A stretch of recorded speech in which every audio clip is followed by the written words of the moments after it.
Dr. David Clark. Mr. Chair, when we rush legislation, there is frequently poor outcomes, and that's been acknowledged by a number of members in the House. I want to make a short contribution covering one of the background informers about this situation that is lesser known and not so much in the public eye. Certainly in my area, I want to draw attention to the work that Claire Curran did in Dunedin to raise awareness and an appetite for action. We together visited an outlet in South Dunedin recently close to a community mental health facility, and it was pretty shocking to see the fly-by-night nature, the lack of any investment. There was a real awareness that this was a dangerous business to be in just from walking into the shop itself. But I wanted to speak a little bit more about the poisons line, the poisons centre in Dunedin that has advised on this legislation. I know that they supported government decision-making in the original bill, and that they have provided a huge amount of support to those wrestling with addiction in recent times. And if viewers at home can pause for a minute and imagine that their child, perhaps an 18-month-old child, has swallowed a range of unidentified pills, or maybe even some leftover synthetic cannabinoids, and they are then in a situation where a child's frothing at the mouth or unconscious. Currently, we have the ability to ring an 0800 helpline, 0800 Poison. It's written on most toxic products in New Zealand. But what many people at home may not appreciate is that currently the government has a proposal which it's consulting on that would roll Healthline, Quitline, Alcohol and Drug Helpline, the National Depression Initiative, Problem Gambling Support, and the 0800 Poison number into one service. Mr. Chair, I want to suggest that this raises a number of serious questions that I would like the Minister to address, either now or in his next reading speech, because this is raising concerns in our communities. Where these poisons exist, a need exists for a service that is supported by professionals and that is able to respond immediately.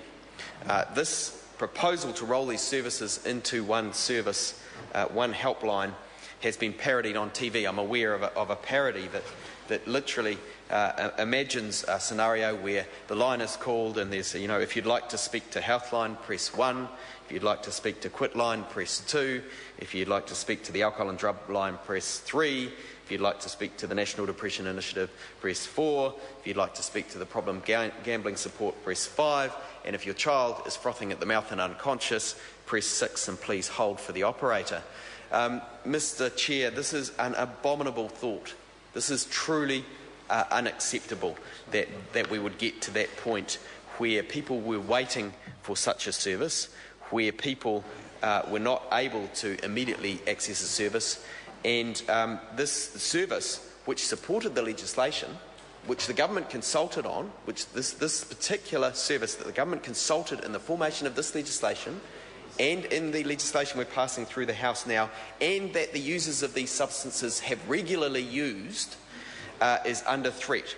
It's funded only $1.5 million from government, and yet it maintains a database that costs, together with the service, around $2.8 million a year. The data is constantly being updated.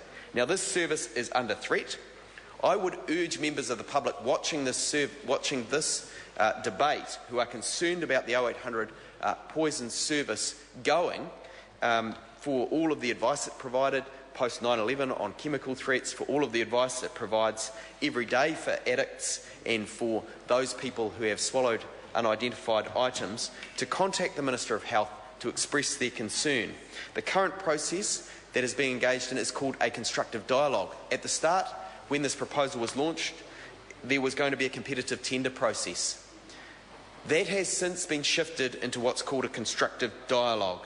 Now, that smells and looks a lot like a process that is opaque, and that is worrying. We do not need cronyism in this aspect of our reform. Now, there may well be some economies of scale to be gained by rolling many of these services together, but it seems highly unlikely that rolling the 0800 poison service in makes sense. Members, we come to the vote on the clauses. The question is, a clause 1 stand part. Those of that opinion will say aye. To the contrary, no. The ayes have it. The question is, a clause 2 stand part. Those of that opinion will say aye. To the contrary, no. The ayes have it. The question is, a clause 3 stand part. Those of that opinion will say aye. To the contrary, no. The ayes have it. The question is, a clause 4 stand part. Those of that opinion will say aye. To the contrary, no.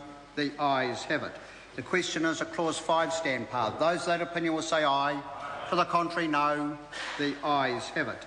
The question is, a clause 6 stand part. Those of that opinion will say aye. To the contrary, no. The ayes have it. The question is, a clause 7 stand part. Those of that opinion will say aye. To the contrary, no. The ayes have it. The question is that clause 8 stand part. Those of that opinion will say aye. To the contrary, no. The ayes have it. The question is that the schedule stand part. Those of that opinion will say aye. To the contrary, no. The ayes have it. I will report this bill without amendment.